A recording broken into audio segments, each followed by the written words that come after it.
7 most bizarre traditions of the Roman Empire. When we think of the Roman Empire, grand gladiator battles, massive triumphal arches, and sky-reaching temples come to mind. But behind this gold-trimmed history lies a world of eerie, forgotten, and shockingly bizarre traditions hidden in dark corridors. Today, by digging through the dusty pages of history, we uncover the 7 most astonishing Roman customs that schoolbooks never mention. Get ready because you won't believe what you're about to hear. For the Romans, death was a natural part of daily life, sometimes even a reason to celebrate.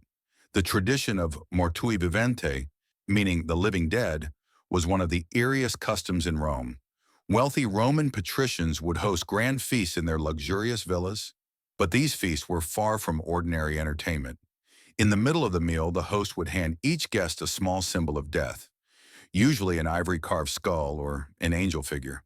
Then the halls would echo with these chilling words: "Keep this, because when I die, you will attend an identical feast at my grave." Even more unsettling, some extremely wealthy Romans had their own mummies prepared while they were still alive and placed them at the head of the banquet table as the guest of honor. Death was so natural to the Romans that the famous first-century philosopher Seneca wrote, "To celebrate life, you must first embrace death." Roman baths were not just for hygiene, they were the heart of social life. But what happened inside the special sweating rooms, called laconicum, would seem quite strange by modern standards. Romans first covered their bodies with the finest olive oils, then scraped the oil, along with dirt, sweat, and dead skin, using a curved bronze tool called a strigil, almost like sculptors shaping marble. But the truly shocking part was the Roman aristocracy's obsession with sweat. Wealthy Romans believed that the sweat of gladiators and athletes brought youth and strength. Slaves would collect their master's sweat after exercise using special sponges and store it in silver containers. It is even said that Emperor Nero's wife, Poppaea Sabina, washed herself twice a day with gladiator sweat as part of her beauty routine. Rome's famous physician Galen wrote that sweat was beneficial for skin diseases, giving this bizarre tradition a scientific disguise. 3. Oddity, godly epidemics. Roman history was filled with plague outbreaks, but the Romans' methods of dealing with these epidemics were far removed from modern medicine. One ritual, called lectisternium, was perhaps the strangest plague remedy in history.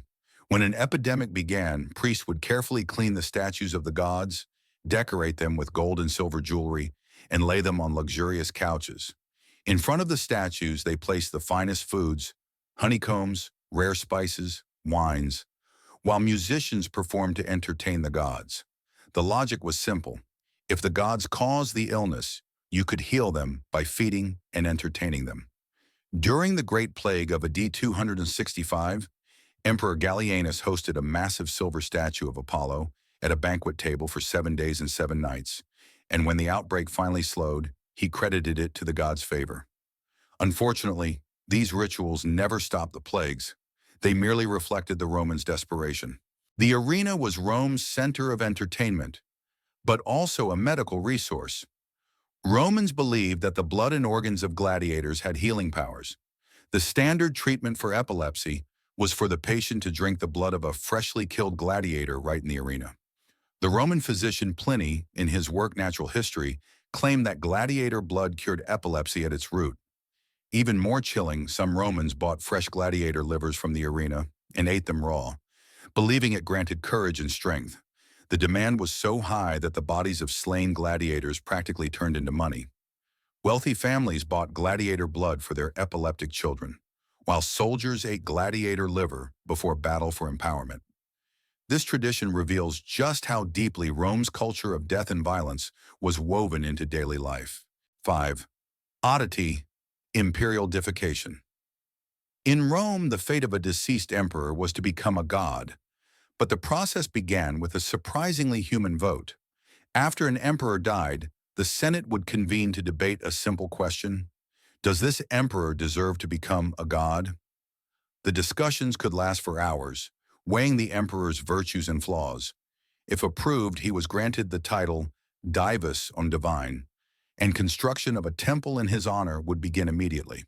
Messalina, the wife of Emperor Claudius, famously distributed large amounts of gold to senators to ensure her husband's deification.